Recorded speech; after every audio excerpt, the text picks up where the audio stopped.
আমাদের আজকের প্রার্থনা। ঈশ্বরের সকল শিষ্যদের আমার নমস্কার জানিয়ে শুরু করছি।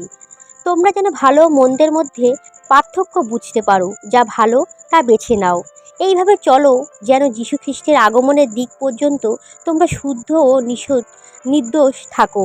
খ্রিস্টের মাধ্যমে তোমরা বিবিধ সদ্গুণবলীর পূর্ণ হও, যার দ্বারা ঈশ্বরের প্রশংসা ও মহিমা হয়। আমি এই বিষয়ে আত্মবিশ্বাসী। আমি জীবিতদের দেশে সদাপ্রভুর মঙ্গল কাজ দেখব, সদাপ্রভুর অপেক্ষায় থাকব।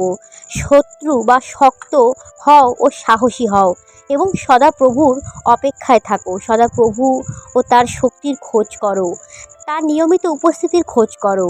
প্রভু যিশু আমাদের সর্বদা আপনার উপস্থিতিতে থাকতে সাহায্য করুন। প্রভু, আপনার প্রতিশ্রুতিতে আমরা বিশ্বাসী, জানি সব কিছুই সম্ভব যিশুর নাম দিয়ে। জয় যিশুর জয় হোক। আমেন।